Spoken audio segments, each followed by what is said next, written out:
ଭାବବାଣୀ ତୁଚ୍ଛ କର ନାହିଁ। ପ୍ରଭୁ ମହାନ ପବିତ୍ର ପ୍ରଭୁ ଯୀଶୁଙ୍କର ଧନ୍ୟବାଦ ହେଉ, ତାଙ୍କ ନାମରେ ସ୍ତୁତି ହେଉ।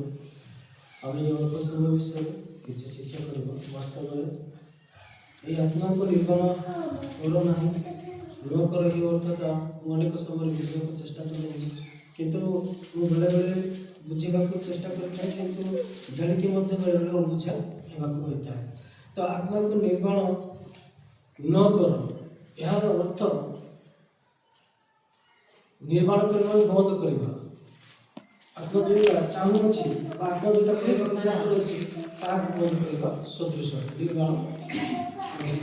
ତ ଆତ୍ମା ଯାହା କାର୍ଯ୍ୟ କରିବାକୁ ଇଚ୍ଛା କରୁଛି ଜଣେ ମନୁଷ୍ୟ ମଧ୍ୟରେ, ତାହା ମନୁଷ୍ୟ ଜାଣିଶୁଣି ସୁଦ୍ଧା ଲୋପ କରିବା ବା ସେ ଇଚ୍ଛାରେ ଆତ୍ମାକୁ ପରିଚାଳିତ ନ ହେବା, ଏହା ଆମକୁ ବୁଝାଯାଉଛି।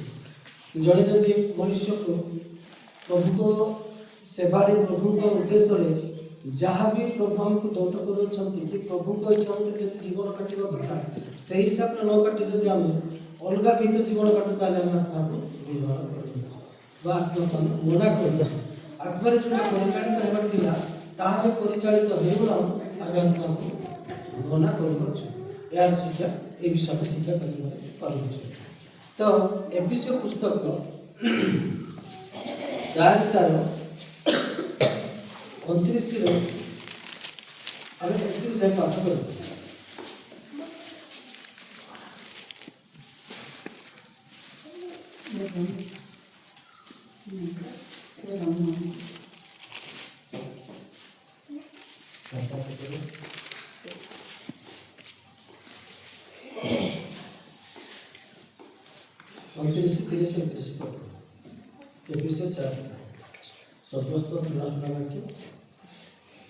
ତୁମ୍ଭମାନଙ୍କ ମୁଖରୁ କୌଣସି କୁବାକ୍ୟ ନିର୍ଗତ ନ ହେଉ, ବରଂ ଆବଶ୍ୟକତା ଅନୁସାରେ ନିଷ୍ଠାଜନକ ବାକ୍ୟ ନିର୍ଗତ ହେଉ, ଯେପରି ତାହା ଶ୍ରୋତାମାନଙ୍କ ଅନୁଗ୍ରହ ପକ୍ଷରେ ହିତଜନକ ହୁଏ।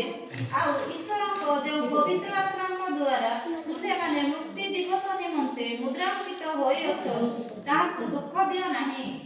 ସମସ୍ତ ପ୍ରକାର କଟୁଭାବ, ରାଗ, କ୍ରୋଧ, କଳହ ଓ ନିନ୍ଦା, ପୁଣି ସମସ୍ତ ପ୍ରକାର ହିଂସା ତୁମ୍ଭମାନଙ୍କ ଠାରୁ ଦୂର ହେଉ। ପ୍ରଭୁଙ୍କ ନାମରେ ମହିମା ହେଉ।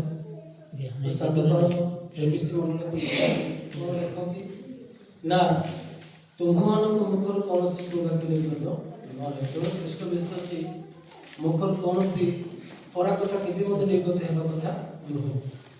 ଜଣେ ଖ୍ରୀଷ୍ଟ ବିଶ୍ୱାସୀ ମୁଖରୁ କୌଣସି ଅଭଦ୍ର କଥା, ଗାଳିଗୁଲଜ କଥା, ଅଭିଶାପର କଥା, ଜଣକୁ ଆଘାତ ଦେଲା କଥା କି ଜଣକୁ ମୁଖକୁ ଅଶୁଚି କରିବ, ହୃଦୟକୁ ଅଶୁଚି କରିବ, ଏ ପ୍ରକାର କଥା କୌଣସି ବାହାର କଥା ନୁହେଁ। କୋଉ ବାକ୍ୟ ନିର୍ଗତ ନ ହେଉ। କାହିଁକି ନିର୍ଗତ ନ ହେଉ? କାହିଁକି ନା ଏହି ହୃଦୟ ମଧ୍ୟରେ ପ୍ରଭୁ ବାସ କରନ୍ତି, କାରଣ ଏହି ହୃଦୟରେ ପ୍ରଭୁ ହିଁ ଥାଆନ୍ତି। ସେଥିପାଇଁ ଆମ୍ଭମାନଙ୍କ ମୁଖରୁ କୌଣସି କୋଉ ବାକ୍ୟ ନିର୍ଗତ ନ। ଅନେକ ସମୟରେ ବିଜାତି ଯଦି ଏଫେସୀୟ 4 ସେପଟେ ପାଠ କରିବେ, ତମେ ବିଜାତିମାନଙ୍କ ପରି ଆଚରଣ କର ନାହିଁ ବୋଲି ଲେଖାଯାଇଅଛି। ବିଜାତିମାନେ ଯେମିତି କଥା ହେବେ ନା, ସେ କଥା ଅନୁଭବ ହିଁ ସେମାନଙ୍କର କଥା, ସେମାନଙ୍କ ଚାଳିଚଳନ, ସେମାନଙ୍କର ଆଚାର ବ୍ୟବହାର, ସେମାନଙ୍କ ପରିହାସ, ସେମାନଙ୍କର ଲାଙ୍ଗୁଏଜ ହିଁ ତାଙ୍କୁ ଜଣାପଡ଼େ ଯେ ସେମାନେ କେମିତି କଥା କୁହନ୍ତି। ସେମାନେ ମା ଭଉଣୀ ଥିଲେ ମଧ୍ୟ ଯେମିତି ସେମିତି କଥା କୁହନ୍ତି। ତ ଖ୍ରୀଷ୍ଟ ବିଶ୍ୱାସୀ ପ୍ରତ୍ୟେକ ସମୟରେ ନିଜ ମୁଖକୁ ଲଗାମ ଦେବା ଆବଶ୍ୟକ ଅଟେ। ସେ କେଉଁ ପ୍ରକାର କଥା କହୁଅଛି, କେଉଁ ପ୍ରକାର ରୋଗ ଉଦ୍ଗାର କରୁଛି, ତାହା ମଧ୍ୟ ଜାଣିବା ଦରକାର। ଭଗବାନଙ୍କ ମୁଖରୁ କୌଣସି ବାକ୍ୟ ନିର୍ଗତ ନ ହେଉ, ବରଞ୍ଚ ଆବଶ୍ୟକତା ଅନୁସାରେ ନିଷ୍ଠାଜନକ ବାକ୍ୟ ନିର୍ଗତ ହେଉ, ଯେପରି ଶ୍ରୋତାମାନଙ୍କ ଅନୁଗ୍ରହ ପକ୍ଷରେ ହିତଜନକ ହୁଏ। ଆମେ ଯେଉଁ ଅନୁଗ୍ରହ ପାଇଅଛୁ, ସେହି ଅନୁଗ୍ରହକୁ ଯେପରି ଆଘାତ ନ କରେ, ଯେଉଁମାନେ ଶ୍ରବଣ କରୁଅଛନ୍ତି ସେମାନଙ୍କୁ ଯେପରି ହିତବଶକ ହୁଏ। ଆମର କଥା କୌଣସି ଫ୍ୟାମିଲିରେ ହେଉ, ମଣ୍ଡଳୀରେ ହେଉ, ପରିବାରରେ ହେଉ, ଯେକୌଣସି ସ୍ଥାନରେ ହେଉ, ଆମର ମୁଖରୁ କୌଣସି କୋଉ ବାକ୍ୟ ନିର୍ଗତ। ଆବଶ୍ୟକ ହିସାବରେ କଥା କହିବା, ଆବଶ୍ୟକ ହିସାବରେ ଆମେ ସେଥିରେ ଆମ କଥାକୁ ୟୁଜ୍ କରିବା। ଅଧିକ ସମୟରେ ବକ୍ର ବକ୍ର ହେବା ଦ୍ୱାରା ଆମମାନଙ୍କୁ କ'ଣ ହୋଇଥାଏ ନା, ବହୁ ବାକ୍ୟରେ ଅନ୍ତର୍ଭାବ ନଥାଏ। ଆମେ ଜାଣିଛୁ। ତ ସେଥିପାଇଁ କାହିଁକି ଏ ବିଷୟକୁ ଆଡ଼ଭାଇସ୍ କରୁଅଛନ୍ତି ପ୍ରେରିତ ପାଉଲ ଏଫେସୀୟ ମଣ୍ଡଳୀରେ? ଦେଖନ୍ତୁ ତଳପଦ 30 ପଦ। ଆଉ ଈଶ୍ୱରଙ୍କ ଯେଉଁ ପବିତ୍ର ଆତ୍ମାଙ୍କ ଦ୍ୱାରା ମୁଦ୍ରାକୃତ ହୋଇଅଛ, ତାହାକୁ ଦୁଃଖ ଦିଅ ନାହିଁ।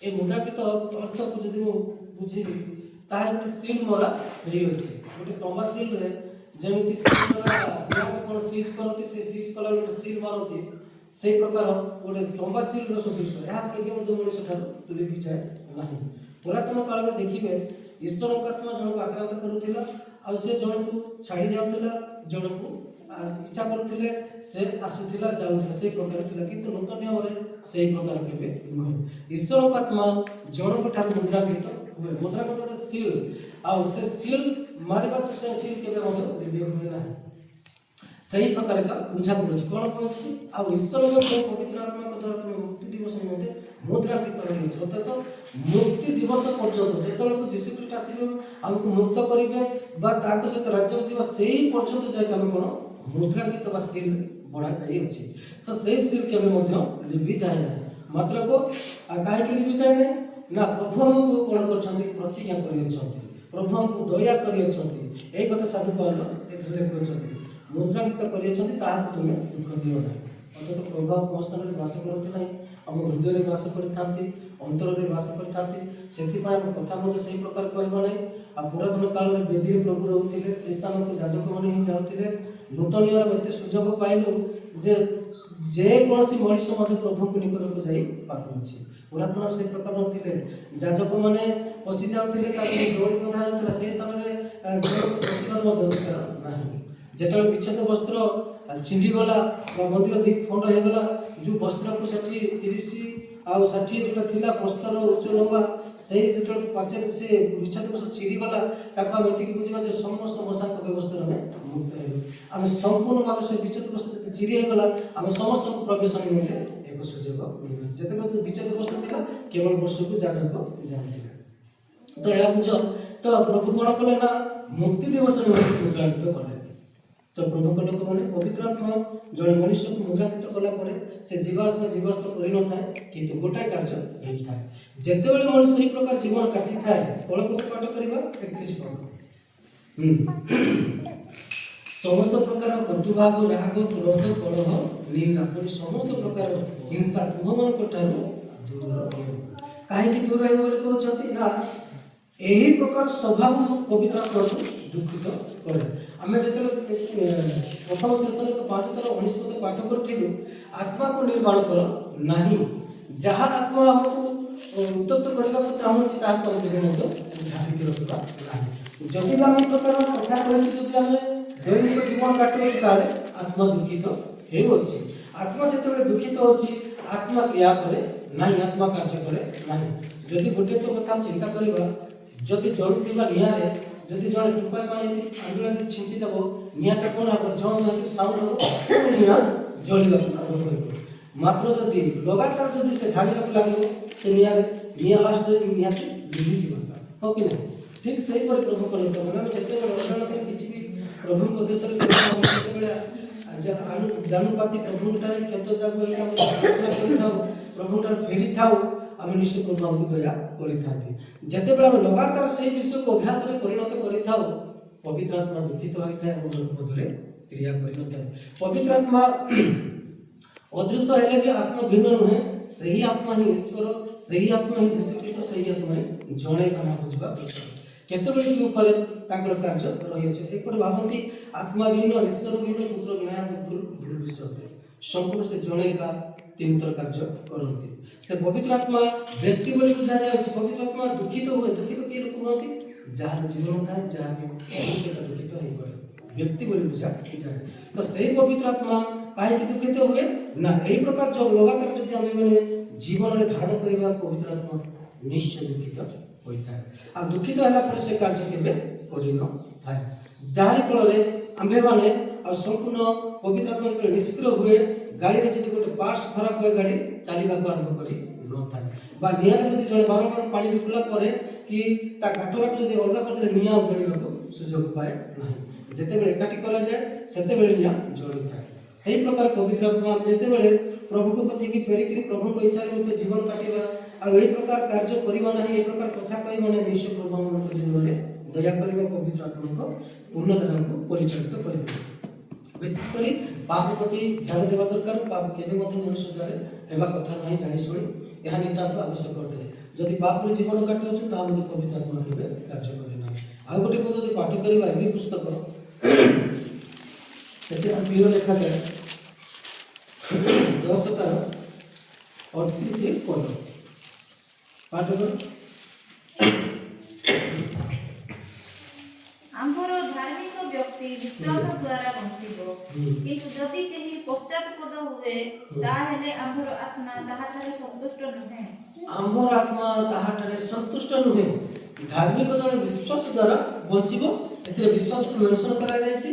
ମାତ୍ର କେହି ଯଦି ପଶ୍ଚାତପଦ ହୁଏ, କେହି ଯଦି ପ୍ରଭୁଙ୍କ ଠାରୁ ବିମୁଖ ହୁଏ, ପ୍ରଭୁଙ୍କ ଆଡ଼କୁ ଫେରି ନଯାଏ, ତାହେଲେ ପ୍ରଭୁଙ୍କର ଆତ୍ମା ସନ୍ତୁଷ୍ଟ ନୁହେଁ ବୋଲି ବାଇବଲ ପ୍ରକାଶ କରେ। ଅର୍ଥାତ୍ ପଶ୍ଚାତପଦ କେମିତି ହୁଏ? ଉପାସନାକୁ ଯାଏ ନାହିଁ, ପ୍ରଭୁଙ୍କ କତିକୁ ଫେରେ ନାହିଁ, ବାକ୍ୟ ପଢ଼ିବାକୁ ଇଚ୍ଛା କରେ ନାହିଁ, ପ୍ରାର୍ଥନା ଜୀବନ କାଟେ ନାହିଁ, ଆତ୍ମାକୁ ନିର୍ମାଣ କରିଥାଏ, ସଦାସର୍ବଦା ଆଧ୍ୟାତ୍ମିକ ଜୀବନକୁ ଯାଏ ନାହିଁ, ପ୍ରଭୁଙ୍କ କତିକୁ ଫେରେ ନାହିଁ, ପ୍ରଭୁଙ୍କ ଇଚ୍ଛାକୁ ନ ଯାଇ ଜାଗତିକ ଇଚ୍ଛା ଯେତେବେଳେ ମତ ହୁଏ, ଆତ୍ମା ସେତେବେଳେ ଆଉ ସନ୍ତୁଷ୍ଟ ହୁଏ ନାହିଁ। ଆମେ ଯାହାର କାମ କରିବା ତାହାର ଯଦି ଆମେ ସମ୍ପୂର୍ଣ୍ଣ କାର୍ଯ୍ୟ ନ କରୁ, ତାହେଲେ ସେ ଯେଉଁମାନେ ଆମକୁ ମୂଲ୍ୟ ଡାକିଥାନ୍ତି ସେମାନେ ମଧ୍ୟ ଦୁଃଖିତ ହୁଅନ୍ତି, ସେମାନେ ମଧ୍ୟ ଆମକୁ କେବେ ମଧ୍ୟ ସହଜରେ ଗ୍ରହଣ କରନ୍ତି ନାହିଁ। ମାତ୍ର ଆମେ ତାଙ୍କୁ ଯଦି ଚାଲୁଅଛୁ, ଯଦି ଆମେ ତାଙ୍କୁ ଯଦି ଜୀବନ କାଟୁଛୁ, ସେ ମଧ୍ୟ ଆମେ ଯଦି ମୂଲ୍ୟ ଯାଉ ତାହାକୁ ସଠିକ୍ ସମୟରେ ଯଦି କାର୍ଯ୍ୟ କରୁଛୁ, ସେ ଆମେ ସଠିକ୍ ସମୟରେ ମୂଲ୍ୟ ଦେବେ। ସେହି ପ୍ରକାର ପବିତ୍ର ଆତ୍ମା ବା ପବିତ୍ର ଆତ୍ମାଙ୍କ ଜରିଆରେ ଆମେ ଯେତେବେଳେ ଚାଳିତ ନ ହୋଇ ଆତ୍ମିକ ଜୀବନର ଗେହିତ ଜୀବନ କାଟିବା, ପଶ୍ଚାତପଦ ହେଉଅଛୁ, ଉପାସନାକୁ ନ ଯାଇ ଅଲଗା କାର୍ଯ୍ୟକୁ ଯାଉଅଛୁ, ଈଶ୍ୱରକୁ ନ ହୋଇ ଜଗତଡ଼ା ହେଇଯାଉଛୁ, ରଙ୍ଗରସରେ ମତ ହେଉଛୁ, ତାହେଲେ ଈଶ୍ୱରଙ୍କ ଆତ୍ମା କେବେ ମଧ୍ୟ ସନ୍ତୁଷ୍ଟ ନ ହେବ। ଆତ୍ମା କେବେ ମଧ୍ୟ ସନ୍ତୁଷ୍ଟ ନୁହେଁ। ଦେଖନ୍ତୁ ପୁରାତନ କାଳରେ ସେ ସାମସନ ହଉ, ଦାଉଦ ରାଜା ହଉ, ପ୍ରତ୍ୟେକ ଲୋକ ରାଜାମାନେ ହୁଅନ୍ତୁ, ସେମାନଙ୍କ ଉଦାହରଣ ଆମେ ବୁଝିବାକୁ ପାଉଛୁ। ଯେତେବେଳେ ସେମାନେ କଣିକାରେ ଭୁଲ କରୁଥିଲେ, ସେମାନଙ୍କ ପାଇଁ ଆଉ ସୁଯୋଗ ହେଉନଥିଲା। ଆଉ ଅନେକ ସମୟରେ ପାପାର୍ଥକୁ ବଳି ଉତ୍ସର୍ଗ କରିକି ସେମାନେ ପୁନଃ ପାପ ମୋଚନ ପାଉଥିଲେ, କିନ୍ତୁ ଯେତେବେଳେ ଈଶ୍ୱରଙ୍କ ଆତ୍ମା ଜଣକୁ କାର୍ଯ୍ୟ କରୁନଥିଲେ, ସେମାନେ ସମ୍ପୂର୍ଣ୍ଣ ସେଥିରେ ବିମୁଖ ହେଉଥିଲେ ଆତ୍ମା କାର୍ଯ୍ୟ। କିନ୍ତୁ ନୂତନ ନିୟମ ସେହି ପ୍ରକାର ନୁହେଁ। ଜଣେ ମନୁଷ୍ୟ ଆତ୍ମାକୁ ଦୁଃଖିତ କରିବ, ଆଉ ପଶ୍ଚାତପଦ ହେଲା ପରେ ପ୍ରଭୁଙ୍କ ଆତ୍ମା କେବେ ସନ୍ତୁଷ୍ଟ କରିବ ନାହିଁ। ପଶ୍ଚାତପଦ ଯେତେବେଳେ ହୋଇଥାଉ, ଆମେ ପ୍ରଭୁଙ୍କ କତିକୁ ନ ଆସି ଅଲଗା କଥାକୁ ଯାଇଥାଉ। ପ୍ରଭୁଠାରେ ବିଶ୍ୱାସ ନ ରଖିବା ଅଲଗାଠାରେ ବିଶ୍ୱାସ କରିଥାଉ। ପ୍ରଭୁଙ୍କ ଇଚ୍ଛା ନ କରି ଆମେ ଜଗତର ଇଚ୍ଛା କରିଥାଉ। ସେତେବେଳେ ପବିତ୍ର ଆତ୍ମା ଆମ୍ଭମାନଙ୍କ ମଧ୍ୟରେ ସନ୍ତୁଷ୍ଟ କେବେ ହେବ ନାହିଁ। ଜଣେ ଯଦି ମଣିଷ ଜଣକୁ ସନ୍ତୁଷ୍ଟ ହେବ ନାହିଁ, ତାହେଲେ ତା ପ୍ରତି କ୍ରୋଧ ହିଁ ଅନୁଭୂତ ହେବ। ଆଉ ସୁନ୍ଦର ବିଷୟ ଗୋଟେ ଗୋଟେ ପ୍ରେରିତ ପୁସ୍ତକରେ ଲେଖାଯାଏ ପିତରଙ୍କ ଦ୍ୱାରା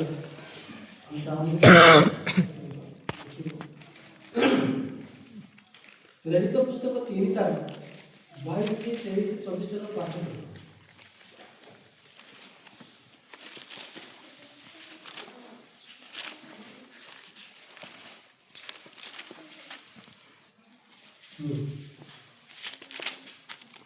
ପ୍ରେରିତ ପୁସ୍ତକ 3:22-23-24।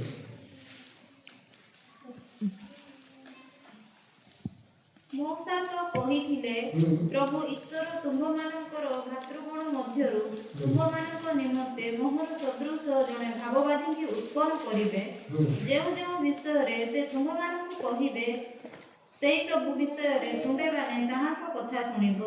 କିନ୍ତୁ ଏପରି ଘଟିବ ଯେ, ଯେଉଁ ପ୍ରାଣୀ ସେହି ଭାବବାଦୀଙ୍କର କଥା ଶୁଣିବ ନାହିଁ, ସେ ଲୋକମାନଙ୍କ ମଧ୍ୟରୁ ଉଚ୍ଛିନ୍ନ ହେବ। ହଁ, ସାମୁଏଲ ଓ ତାଙ୍କ ପରବର୍ତ୍ତୀ ସମୟଠାରୁ ଯେତେ ଭାବବାଦୀ କଥା କହିଅଛନ୍ତି, ସେମାନେ ସମସ୍ତେ ମଧ୍ୟ ଏହି କାଳର ବିଷୟ ପ୍ରଚାର କରିଅଛନ୍ତି। ଏଥିରେ କହିବାର ଅର୍ଥ, ଯେତେବେଳେ ଏମାନେ ଯୀଶୁକୁ କ୍ରୁଶରେ ଚଢ଼ାଇଲେ ଆଉ ପ୍ରଭୁଙ୍କ କଥାକୁ ଶୁଣିଲେ ନାହିଁ, ଯୀଶୁ ଯେ ପୁନରୁତ୍ଥାନ ହେଲେ, ଯୀଶୁ ହେଉଛନ୍ତି ଈଶ୍ୱରଙ୍କ ପୁତ୍ର, ଏହା କୌଣସି ମଧ୍ୟ ବିଶ୍ୱାସ କଲେ ନାହିଁ। କିନ୍ତୁ ଏଇମାନେ ଯୀଶୁଙ୍କ ବିଷୟରେ କିଏ ବର୍ଣ୍ଣନା କରିଥିଲେ, କିଏ ଆମର ଭାବବାଣୀ କରିଥିଲେ? ପୂର୍ବପୁରୁଷମାନେ ଯିଏକି ମଶା ମଧ୍ୟ କହିଥିଲେ। କ'ଣ କହିଥିଲେ? ନା ମୋହରି ସଦୃଶ ଜଣେ ତୁମ୍ଭମାନଙ୍କୁ ଦେବେ। କ'ଣ କରିବେ? ନା ଦାଉଦ ମଧ୍ୟ କହିଅଛନ୍ତି, ଯୀଶୁଙ୍କ ବିଷୟରେ ବର୍ଣ୍ଣନା କରିଅଛନ୍ତି। ସମ୍ପୂର୍ଣ୍ଣ ସେମାନେ କ'ଣ ସଫଳ କରିଦେଲେ, ମାନେ ସମ୍ପୂର୍ଣ୍ଣ ଯେତିକି ଭାବବାଣୀ ହେଇଥିଲା ସମ୍ପୂର୍ଣ୍ଣ ଯୀଶୁଙ୍କ ଦ୍ୱାରା ସେଟା ସଫଳୀକୃତ ହେଉଅଛି। ସଫଳ ହେଲା ପରେ କ'ଣ କହୁଛନ୍ତି ଏଥିରେ ଦେଖ ନା, କିନ୍ତୁ ଏହିପରି ଘଟିବ ଯେ, ଯେଉଁ ପ୍ରାଣୀ ସେହି ଭାବବାଦୀଙ୍କ କଥା ଶୁଣିବ ନାହିଁ, ସେ ଲୋକମାନଙ୍କ ମଧ୍ୟରୁ ଉଚ୍ଛିନ୍ନ ହେବେ। ଆଜି ବିଶେଷ କରି ପ୍ରଭୁଙ୍କ କଥା ଯେଉଁମାନେ ଶୁଣନ୍ତି ନାହିଁ, ମାନନ୍ତି ନାହିଁ, ବା ପବିତ୍ର ଆତ୍ମାଙ୍କର ଯେଉଁଟା ପରିଚାଳିତ, ଯେଉଁଟା ଆଗୁଆ ହେଉଛି, ତାହା ଯଦି ଯେଉଁ ଅମାନ୍ୟ କରନ୍ତି, ସେମାନେ ପଶ୍ଚାତପଦ ହୁଅନ୍ତି। ପବିତ୍ର ଆତ୍ମାକୁ ବାରମ୍ବାର ଦୁଃଖିତ ଦେବା ଜଳୁଥିବା ନିଆଁ ଦେବା ସଦୃଶ। ଥରେ ପାଣି ଛିଞ୍ଚିଲେ କିଛି ନିଆଁ ହଠାତ୍ ଲିଭିଯାଏ ନାହିଁ, ଏହା ତ ସମସ୍ତେ ଜାଣନ୍ତି। ମାତ୍ର ଲଗାତାର ଯଦି ପାଣି ରୋକି ଚାଲିବାର ଜଳୁଥିବା ନିଆଁକୁ ନିଶ୍ଚୟ ନିଆଁ ମଧ୍ୟ ମିଳିବାର ସମ୍ଭବ ଅଛି। ସେହିପରି ଆମେ ଯଦି ଅଭ୍ୟାସ ଦ୍ୱାରା ସେ କାର୍ଯ୍ୟ କରି ଚାଲିବା, ପ୍ରଭୁଙ୍କ ଇଚ୍ଛା ମତେ ଜୀବନ କାଟିବା ନାହିଁ, ତାହେଲେ ଆମ ମଧ୍ୟ ତାହା ପାଦର ସ୍ୱରୂପ। ଯେତେବେଳେ ଆମେ ଭୁଲ ହେଉଛି ବୋଲି ଜାଣୁଅଛୁ, ସେଥିରେ ଆମେ ବିମୁଖ ହୋଇ ସତ୍ୟ ପଦରେ ଯଦି ଆମେ ଚାଲିବା, ନିଶ୍ଚୟ ମନଙ୍କର ତାହା ହିତଜନକ ହେବ।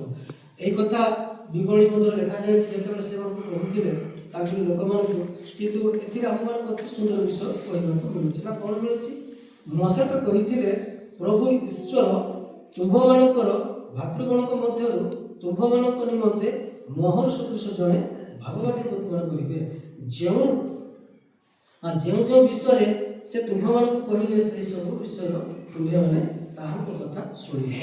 ତ ପ୍ରଭୁଙ୍କ ଲୋକମାନେ ଯେତେବେଳେ ଯିହୁଦୀମାନଙ୍କୁ এই କଥା କୁହାଯାଉଥିଲା, ଯୀଶୁ ମଧ୍ୟ କହୁଥିଲେ, ଶିଷ୍ୟ ମଧ୍ୟ କହୁଥିଲେ, ପ୍ରଚାର କରୁଥିଲେ, ସେମାନେ କ'ଣ ନା ଶୁଣୁନଥିଲେ।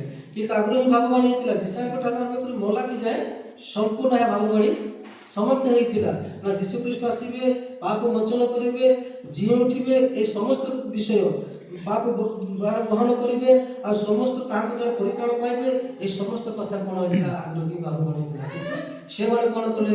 ଯୀଶୁଙ୍କ ବିଷୟ ହିଁ ଅଗ୍ରା କଲେ। ସେଥିପାଇଁ ତାହା କହିଛନ୍ତି, କିନ୍ତୁ ଏହିପରି ଘଟିବ ଯେ ଯେଉଁ ପ୍ରାଣୀ ଆଜି ମଧ୍ୟ ଯେଉଁମାନେ ଯୀଶୁକୁ ଜାଣିକି ମଧ୍ୟ ଯୀଶୁଙ୍କ କଥାରେ ଚାଲନ୍ତି ନାହିଁ, ଯୀଶୁଙ୍କ ପଥ ମାର୍ଗରେ ଚାଲନ୍ତି ନାହିଁ, ଯୀଶୁକୁ ଅଗ୍ରାହ୍ୟ କରନ୍ତି, ସେମାନେ କ'ଣ ସତରେ ସ୍ୱର୍ଗ ଥିବେ? এই କଥା ଏଠି ଉଲ୍ଲେଖ କରାଯାଇଛି। କ'ଣ କହୁଛି? ହଁ, ସାମୁଏଲ ଓ ତାହାଙ୍କ ପରବର୍ତ୍ତୀ ସମୟଠାରୁ ଯେତେ ଭାବବାଦୀ କଥା କହିଅଛନ୍ତି, ସେ ସମସ୍ତେ ମଧ୍ୟ ଏହି କାଳର ବିଷୟକୁ ପ୍ରଚାର କରିଅଛନ୍ତି। କ'ଣ କରିଛନ୍ତି? ନା ଯୀଶୁ ଆସିବେ ମାନବ ପରିତ୍ରାଣ ନିମନ୍ତେ। ସେ ଯଦି ଯେତେବେଳେ କାଢାକୁ ନାମ ସେ ନପୁଂସକ ଯେତେବେଳେ ରଥରେ ଯାଉଥିଲେ, ସେ କ'ଣ ପାଠ କରୁଥିଲେ ସେଇ କଥା ସେ ନିଜେ ମଧ୍ୟ ଜାଣୁଛନ୍ତି। ଫିଲିପ ଯାଇକି କ'ଣ କରିଛନ୍ତି? ସେ ଡିସାଇପଲ୍ସ 43 ନା କେତେରେ ଅଛି ନା ଜଣେ ମେଷଶାବକ ହତ୍ୟା ହେବେ, ନିହିତ ହେବେ, এই ପ୍ରକାର ସେଠି ବର୍ଣ୍ଣନା କରାଯାଇଛି। ସେଟା ପଢ଼ିଲେ ଆମେ ବୁଝିପାରିବା। ତ ସେଇ ବିଷୟ କ'ଣ ନା ଯୀଶୁଙ୍କ ବିଷୟକୁ ସେ ବୁଝିପାରୁ ନଥିଲେ। ସେଇ ବିଷୟ କ'ଣ ଫିଲିପ ସ୍ପଷ୍ଟ ଭାବରେ ବୁଝାଉଥିଲେ।